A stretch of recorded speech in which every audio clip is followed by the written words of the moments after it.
तो बहुपद किसे कहते हैं? अभी आपको बताया, जिस पद में एक से अधिक पद होते हैं उसे बहुपद कहते हैं। अब जो एक पद है वो बहुपद हो कैसे सकता है? जैसे मान लो यहाँ x लिखा है, अभी बहुपद कैसे होगा? ये तो एक ही पद है, फिर भी इसको बहुपद बोल रहे हैं, लेकिन बहुपद क्यों कह रहे हैं इसको? ये एक पद में बहुपद है इसलिए इसको बोलते हैं एक पदी बहुपद। और दो होंगे तो दो पद वाला बहुपद, तीन होंगे तो त्रिपद वाला बहुपद। तो हम इस चैप्टर में पढ़ने वाले हैं क्या? दो घात वाला बहुपद। तो सबसे पहले आपको याद रखना है कि दो घात वाले बहुपद का मानक रूप क्या होता है, इसको याद रखना है। ये एक शब्द एक वाक्य में उत्तर लिखने के लिए आता है, ax square plus bx plus c ना, जीरो नहीं आएगा इसमें। जीरो यदि हमने बराबर में लगा दिया तो ये बन जाता है समीकरण, और ये समीकरण नहीं, ये क्या है? बहुपद है, इसलिए इसमें हम शून्य नहीं लगाएंगे। तो ये होता है द्विघाती बहुपद। ठीक है, चर कितने हैं इसमें? एक है, वो जिसका नाम है x है। अचर कितने हैं? तीन है, a, b और c। तो यहाँ पे अचर यदि लिखा जाए तो अचर कौन कौन से होंगे? इसमें अचर क्या होते हैं? a, b और c, ये तीनों अचर कहलाते हैं। ठीक है, फिर बात आती है इसके शून्य ज्ञात करने की। इस चैप्टर में सबसे ज्यादा वही है। अब शून्य किसे कहते हैं पहले ये देख लो। किसी भी बहुपद में किसी चर राशि का वह मान जो उस पूरे बहुपद को शून्य कर दे वो बहुपद का शून्य कहलाता है। क्या कहा? शून्य किसे कहते हैं? किसी भी बहुपद में किसी चर राशि का वह मान जो पूरे बहुपद को शून्य कर दे उसको बहुपद का शून्य कहते हैं। जैसे हम यहाँ x का ऐसा क्या मान रखें कि शून्य हो जाए, वो उसका शून्य कहलाएगा। तो ये जो द्विघात में बहुपद लिखा है इसके शून्य क्या माने जाते हैं? हाँ, तो इसके जो शून्यक है उनको हम क्या कहते हैं? अल्फा व बीटा, ये दो शून्यक होते हैं। अब ये शून्यक निकालते कैसे हैं? इसमें दो चीजें खास रहती है, शून्यकों का योग और शून्यकों का गुणनफल। ये परीक्षा में आता ही आता है, आपने देखा भी होगा ऑब्जेक्टिव में। तो शून्यकों का क्या रहता है? पहले योगफल, और इसके बाद क्या रहेगा? शून्यकों का गुणनफल। अब शून्यकों का गुणनफल क्या होता है? पहले योगफल देखते हैं, तो ये होता है माइनस b बटे a और ये होता है c बटे a। यदि ये b पूछा जाए क्या है तो क्या कहेंगे? x का गुणा। a क्या है? x स्क्वायर का गुणा। c क्या है? अचर पद है।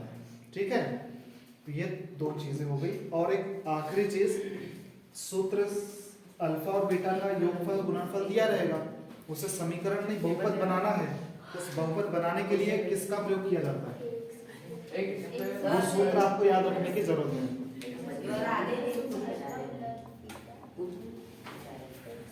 देखते हैं, तो बहुपद याद करने का जो सूत्र होता है वो क्या होता है? एक्स स्क्वायर प्लस अल्फा, तो यहाँ पे क्या होता है? माइनस, फिर शून्यकों का योग आता है यहाँ पे, अल्फा प्लस एक्स प्लस शून्यकों का गुणनफल। ये होता है उसका स्टैंडर्ड रूप। सवाल में हमें योगफल दिया रहेगा, गुणनफल दिया रहेगा, तो उसका क्या निकालना पड़ेगा? बहुपद ज्ञात करना पड़ेगा। ठीक है, तो इतने सूत्र को याद रखना है आपको। इसके बाद फिर हम चालू करते हैं इसके इम्पोर्टेंट क्वेश्चन। इसमें एक चीज और है, ग्राफ दिया रहेगा आपको और ग्राफ में पूछेगा कि इसके शून्य कितने हैं। तो बस ये सीधा सा कॉन्सेप्ट है इसके अंदर। यदि एक अक्ष के सापेक्ष पूछा जाता है, ये एक अक्ष होता है और ये y अक्ष, एक अक्ष के सापेक्ष पूछा जाता है, तो जो जितने बिंदु पर टच करेगा, स्पर्श करेगा, उसके शून्य कितने होंगे? कितने बिंदु पर स्पर्श किया? तो इसके शून्य कितने होंगे? 3। यहाँ बताइए इसके शून्य कितने होंगे? शून्य। मतलब कॉन्सेप्ट क्लियर है, जितने बिंदु पर स्पर्श करेगा उसके उतने शून्य होंगे। ठीक है, इसके बाद हम स्टार्ट करते हैं इसके इम्पोर्टेंट क्वेश्चन। तो अपन अब देखते हैं इसका पहला जो महत्वपूर्ण प्रश्न है वो है उदाहरण 2 का। द्विघात बहुपद दिया हुआ है इसके शून्य ज्ञात कीजिए कहाँ है, और शून्य को और गुणांकों के बीच संबंध के सत्यता की जांच कीजिए। यदि प्रश्न एग्जाम में बोलेगा जांच कीजिए तभी आपको जांच करना है, अन्यथा जांच इसकी नहीं करना है। तो पहले शून्य निकालने के लिए कहा है, तो इसको शून्य निकालने के लिए क्या किया जाता है, देखो सबसे पहले हम क्या लिखते हैं, दिया गया बहुपद है, दिया गया बहुपद कौन सा है, देखो x square plus 7x plus 10, ये दिया गया बहुपद है। ठीक है, अब क्या करना है, इसको हल करने का जो तरीका होता है वो मध्य पद को विखंडित करना पड़ता है, जो बीच में लिखा होता है। इसमें देखो मध्य पद क्या है इसका बताया जरा, 7 नहीं, पूरा बोलो। हाँ, तो याद है इसको गुणनखंड कैसे करते हैं, जोड़ने पे क्या आना चाहिए और गुणा करने पे क्या आना चाहिए, ना पता हो तो याद रखना, अब हमेशा लाइफ टाइम याद रखना क्या करना है। इसका गुणांक कितना है, एक्स स्क्वायर का 1 है, और ये क्या है अचर पद 10 है, तो 10 में इसका गुणा करते तो कितना आता है 10, मतलब गुणा करने पे कितना आना चाहिए 10 आना चाहिए। और यहाँ चिन्ह देखना है आपको, कौन सा चिन्ह है, धन है, तो जोड़ने पर कितना आना चाहिए 7x आना चाहिए, वो भी किसका प्लस। तो ऐसी दो संख्या कौन सी जिनका गुना 10 आता है, तो सिर्फ दो ही संख्या है, 5 और 2, 2 पंचे 10 और 5 और 2 कितने होते हैं 7, तो वे दो संख्या पता चल गई। तो देखो विखंडित कैसे करेंगे, पहला और अंतिम पद जैसे का वैसा रहेगा। ये जो 7x है इसको हम क्या लिखेंगे, 2x धन 5x, 5 और 2 कितने होते हैं 7x प्लस कितना 10। अब इसके बाद क्या किया जाता है, इसमें कॉमन निकाला जाता है, कॉमन निकालते आना चाहिए। कॉमन कैसे निकालते हैं, इन दोनों में क्या कॉमन है, x कॉमन है, पहली जोड़ी और ये दूसरे, तो देखो इसमें से कॉमन क्या निकल रहा है x। अब यहाँ कितने x थे, 2 थे, 1 निकल गया तो 1 बचा। अब 2x में से x हट गया तो क्या बचेगा 2 बचेगा। ठीक है, अब आपको पता होना चाहिए कि जो यहाँ से कॉमन निकलकर यहाँ जो बचा है x धन 2, वही यहाँ पर भी बचता है ना। तो यहाँ से कॉमन क्या निकल रहा है, 5 इसमें भी है और 5 इसमें भी है, तो कॉमन क्या निकलेगा 5। अब यहाँ से 5 हटेगा तो क्या बचेगा, और यहाँ से 5 हटेगा तो क्या बचेगा 2, 5 नहीं बचेगा। ठीक है, अब आप इसको ऐसे याद रख सकते हैं, 5 एकम 5 x होता है ना, फिर 5 कितना 10 होता है, तो 5 2 ही 10 होता है। यहाँ तक कोई दिक्कत नहीं है। फिर दोनों में से कॉमन क्या निकल रहा है, देखिए x धन 2 कॉमन निकल रहा है, बच क्या रहा है x धन 5। तो ये हो गए इस बहुपद के क्या गुणनखंड। ठीक है, अब क्या निकालेंगे, इसके शून्य निकालेंगे, तो यहाँ पर क्या लिखना पड़ता है, फिर शून्य को के लिए इन दोनों के बराबर में क्या लिया जाता है, शून्य लिया जाता है। इस तरह से देखो x धन 2 बराबर 0 और x धन 5 बराबर 0। ठीक है, अब पक्षांतर करना है इसका 2 का, तो क्या होगा x बराबर ऋण 2 और x बराबर ऋण 5। तो अतः शून्य क्या निकल कर आता है, अतः शून्य अल्फा बराबर कितना ऋण 2 व बीटा बराबर कितना ऋण 5। अब यदि प्रश्न ने ये कहा होता कि सिर्फ शून्य ज्ञात कीजिए, तो हम प्रश्न यहाँ पे समाप्त कर देते। ठीक है, शून्य ज्ञात कर लिया हमने, लेकिन इसमें क्या बोला है, संबंध के सत्यता की जांच भी कीजिए, इसलिए हम इस प्रश्न को और आगे बढ़ाते हैं। तो जांच कैसे करते हैं, शून्यकों का योग और शून्यकों का गुणनफल निकालकर।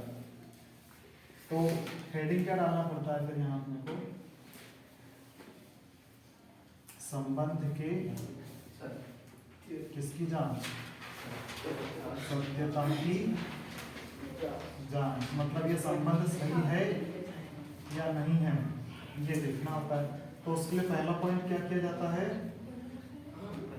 लेकिन अब एक बात यहाँ याद रखो कि यहाँ हमें क्या करना है, ABC का मान ज्ञात करना है, ठीक है। तो A बराबर क्या होगा, यहाँ तुलना करके देखिए, A का मान 1, B का मान 7, C का मान 10। यदि ऋण चिन्ह होता तो ऋण लगाना पड़ता है, ठीक है।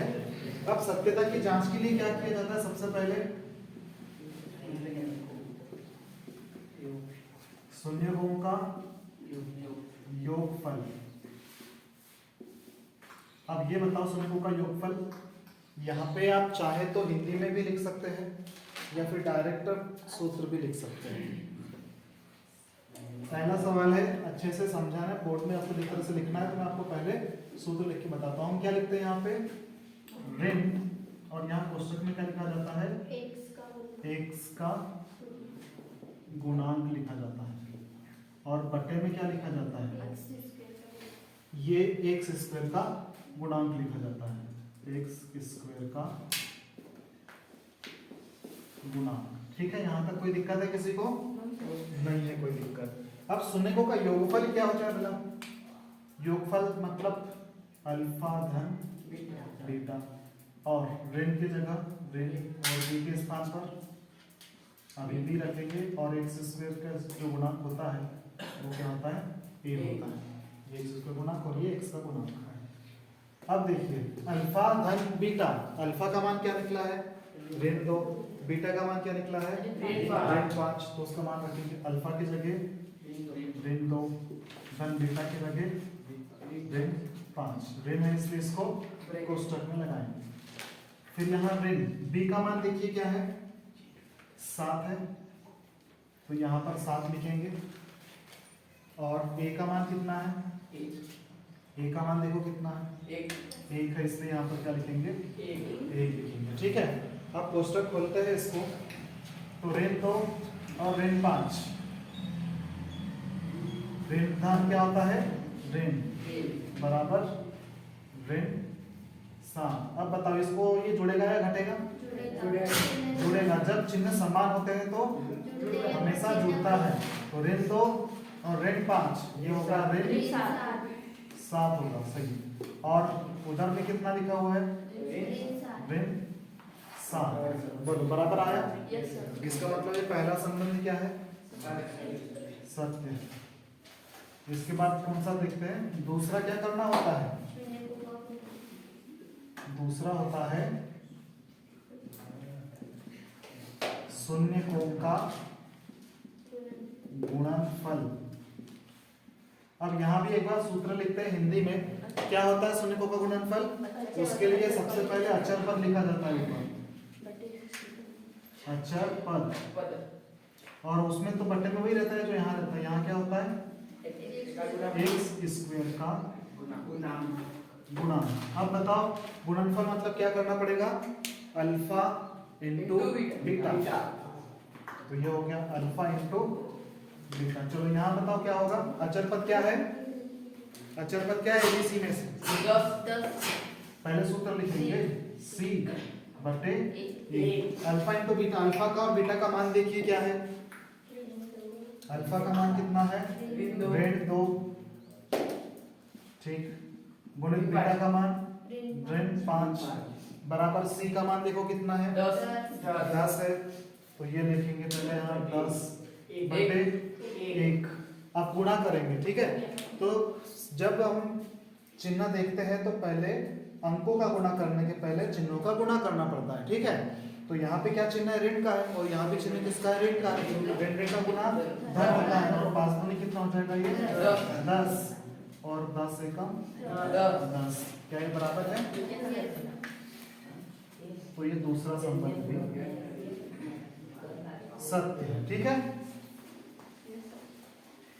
तो बताइए सवाल समझ में आया, कोई दिक्कत है? नहीं है। लास्ट में एक लाइन लिख दीजिए हमेशा, अतः क्या लिखना होता है, शून्यकों के गुणांकों, अच्छा शून्यकों और या तथा गुणांकों के मध्य संबंध कैसे है, अच्छे है ना,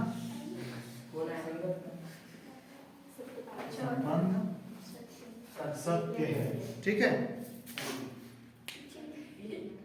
तो अगला जो महत्वपूर्ण प्रश्न है वो कौन सा है, एक्स स्क्वायर -3, ये उदाहरण का सवाल है और ये सवाल किसका है, प्रश्नावली का। ये दोनों सवाल एकदम सेम प्रोसेस विधि से हल होते हैं, तो दोनों में से एक अभी बताते हैं, उसमें बाद आप ये वाला कर सकते हैं। ठीक है, तो ये देखते हैं सबसे पहले एक्स स्क्वायर -3, तो सबसे पहले हम क्या लिखते हैं हमेशा,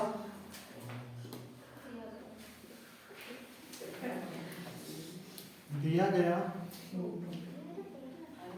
बहुपद है, जो दिया हुआ बहुपद है वो क्या है, देखिए एक्स स्क्वायर -3 ये दिया गया बहुपद है।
ये क्वेश्चन भी थोड़ा सा अलग है। देखो 4u² प्लस 8u मतलब तीसरा पद है क्या यहाँ पर? नहीं है, तो अपन इसमें से मध्य पद को विखंडन नहीं कर सकते। तो इसमें से एक ऐसा है जो दोनों में से सीधे कॉमन निकल रहा है। तो क्या उभयनिष्ठ निकल रहा है, इसको देखो। आप देखेंगे कि इसमें 4 है दोनों के अंदर और u भी है, तो बचेगा क्या? यहाँ पर u बचेगा और यहाँ 4 कितना 8 होता है, 2 8 होता है, और यहाँ पर u निकल जाएगा तो ये बचेगा। ठीक है, तो इसके जो गुणनखंड आ गए वो क्या हो गए? 4u और u धन 2। ये सबसे आसान सवाल है लेकिन ये कठिन दिखता है। हो गया, यहीं पे खत्म हो गया इसका। अब शून्य को के लिए शून्य क्या हो जाएंगे इसके, देखो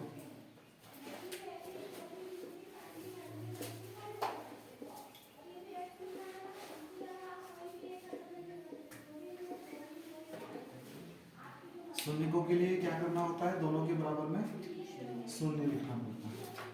4u बराबर 0 और u प्लस 2 बराबर 0।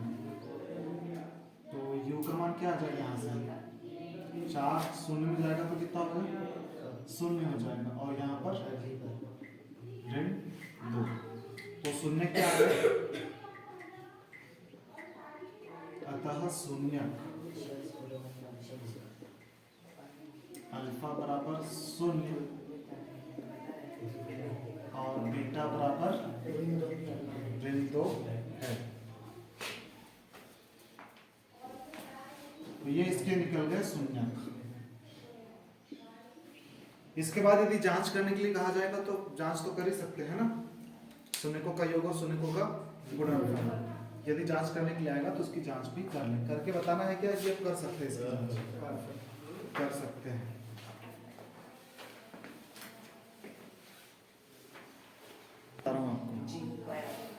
अब जैसे अगला क्वेश्चन है आपको 4s² माइनस 4s प्लस 1। अब ऐसा जरूरी नहीं है कि हर क्वेश्चन में ये कहा जाए कि शून्यकों का योग और गुणनफल ज्ञात करके उसके गुणांकों और संबंधों की सत्यता की जांच की जाए। यदि ये सवाल 2 नंबर में आता है तो आपको सिर्फ इतना कहेगा कि इसके गुणनफल ज्ञात कीजिए या योग ज्ञात कीजिए। तो उसको कैसे करेंगे उसको हम समझते हैं। इसमें लिखा है कि 4s² माइनस 4s प्लस 1 कि शून्यकों का योग और गुणनफल ज्ञात कीजिए। तो इसको किस तरह से ज्ञात करेंगे, बिना शून्यक निकाले। तो उसके लिए इसकी तुलना करेंगे हम इसके मानक समीकरण से। मानक समीकरण क्या होता है, देखो दिए गए समीकरण, क्या दिए गए समीकरण, 4s² माइनस 4s प्लस 1 की तुलना द्विघात समीकरण।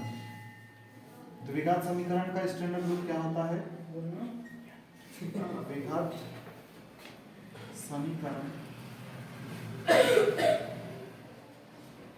क्या होता है, द्विघात समीकरण का मानक रूप ax² plus bx plus c से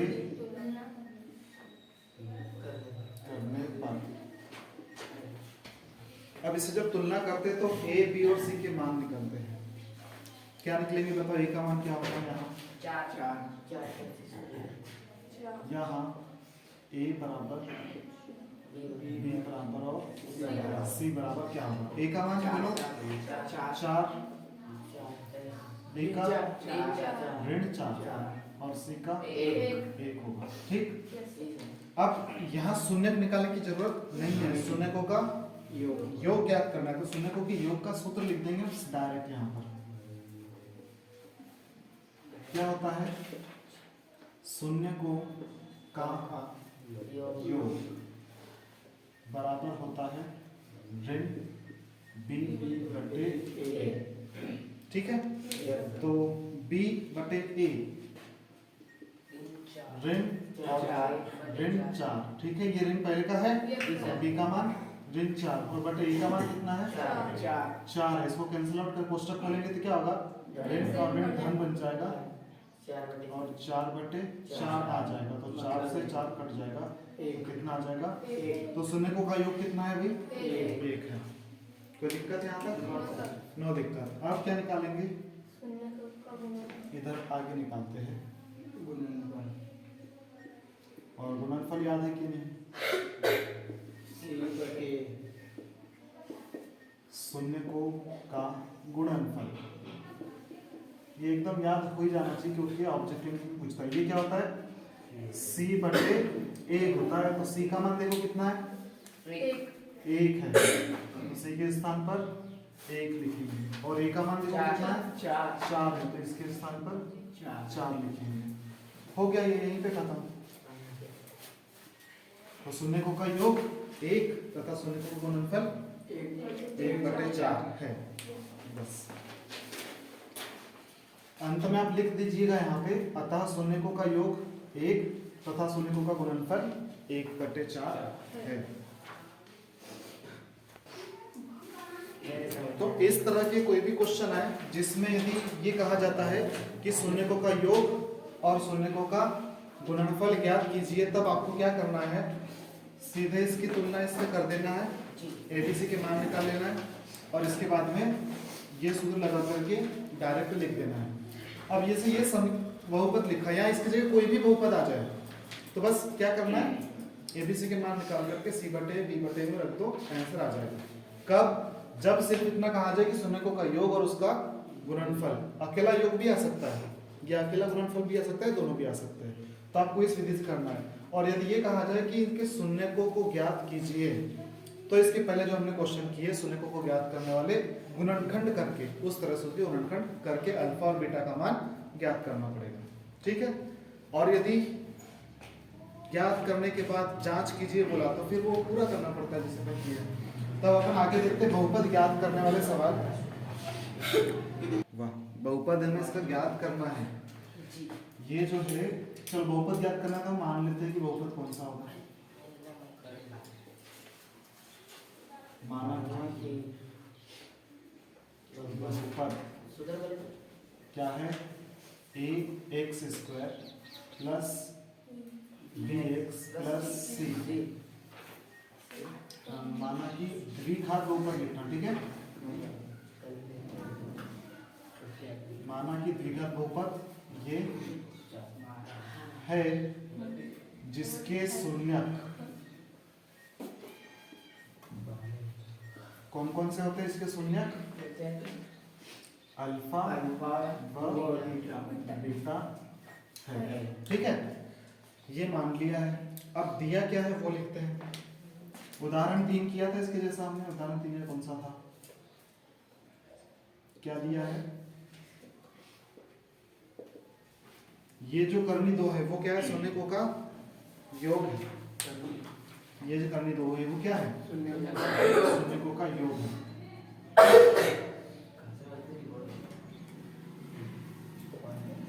शून्यकों का योग बराबर क्या होता है। वैसे शून्यकों का योग को हम क्या लिखते हैं अल्फा धन बीटा लिखते हैं जो कि कितना दिया हुआ है कर्णी 2 दिया हुआ है। ठीक है। तथा और क्या दिया हुआ है तथा शून्यकों का गुणनफल और ये क्या होता है अल्फा इंटू बीटा जो कि कितना दिया हुआ है 1/3 दिया हुआ है। ठीक है।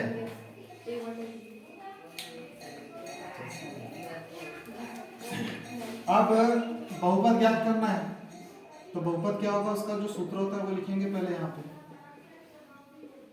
अब बहुपद बराबर सूत्र लिखा जाता है यहाँ पे।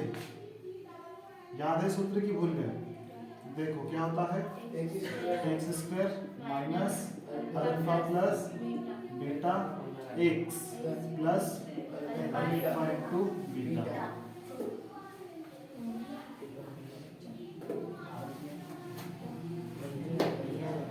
इसके अंदर हम मान रखेंगे किस किस का। देखो ये क्वेश्चन बहुत आसान होते हैं, इस तरह से लिख देना है, उसके बाद योग दिया है और ये गुणनफल दिया हुआ है, और यहाँ पर क्या लिखेंगे, करनी दो, और यहाँ पर क्या लिखेंगे 1/3 जो रखते हैं मान x स्क्वायर माइनस अल्फा धन बीटा का मान कितना है, करनी दो x धन अल्फा इंटू बीटा का मान कितना है 1/3। अब यहाँ पर एक दिक्कत आती है बच्चों, कौन सी दिक्कत आती है, ये जो 3 है इसको हटाना पड़ता है ना। तो इसके लिए क्या करना होगा, इसका 3 का आपको पता था, जो भी बटे में रहे उसका पूरे में गुना कर दो तो वो उससे हट जाता है। तो क्या करेंगे, बहुपद में हाँ 3 का गुणा करने पर, बहुपद क्या है, ये बहुपद 3 का गुणा करो कितना आएगा बताओ, यहाँ 3 का गुणा करेंगे तो 3x स्क्वायर माइनस 3 करनी तो x धन, यहाँ 3 का गुणा करेंगे 3 से 3 कट जाएगा तो क्या बचेगा 1, और यही होगा अभिष्ट बहुपद।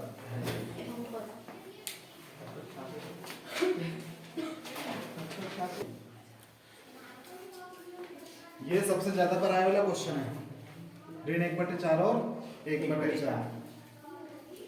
इसमें भी वही करेंगे, ये क्या शून्यकों का योग और ये का गुणनफल। तो वही माना कि द्विघात बहुपद क्या है, x square plus bx plus c है, जिसके शून्यक अल्फा व बीटा है, दिया है शून्यकों का योग अल्फा धन बीटा, ये है अल्फा धन बीटा का मान कितना दिया हुआ है, शून्यकों का योग ऋण 1/4 और गुणनफल कितना दिया हुआ है 1/4। अब यहाँ पर क्या करना है, अल्फा धन बीटा के स्थान पर क्या रख देंगे, देखो यहाँ पे ऋण तो पहले का है, इसमें भी ऋण है, इसलिए इसको कहाँ लिखेंगे, कोष्ठक में ऋण 1/4, इसका मान लिख दिया, फिर 1 धन अल्फा इंटू बीटा का मान 1/4।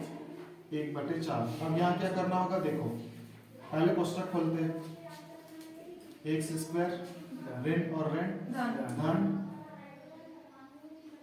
x का 1 में गुणा करेंगे तो 1/4 धन 1/4। अब यहाँ देख रहे होंगे एक्स्ट्रा में क्या दिख रहा है 4, उसके लिए क्या करेंगे, तो उसके लिए करना क्या होगा,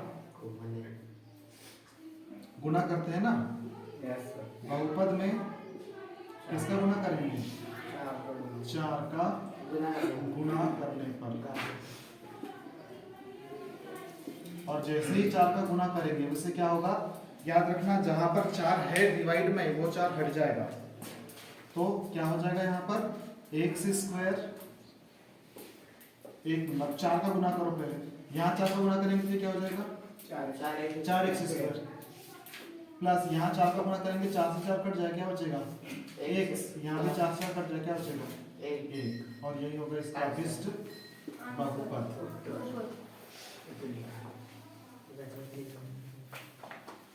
अतः अभिष्ट बहुपद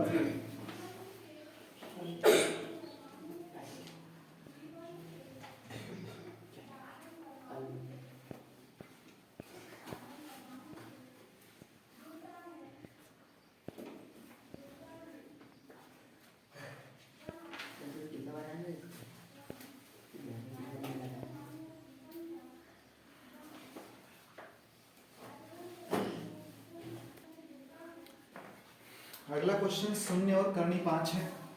शून्य क्या होगा, शून्यकों का योग, और शून्यकों का गुणनफल क्या होगा करनी 5। तो योग के स्थान पे क्या लिख देंगे शून्य, और गुणनफल कितना दिया हुआ है करनी 5।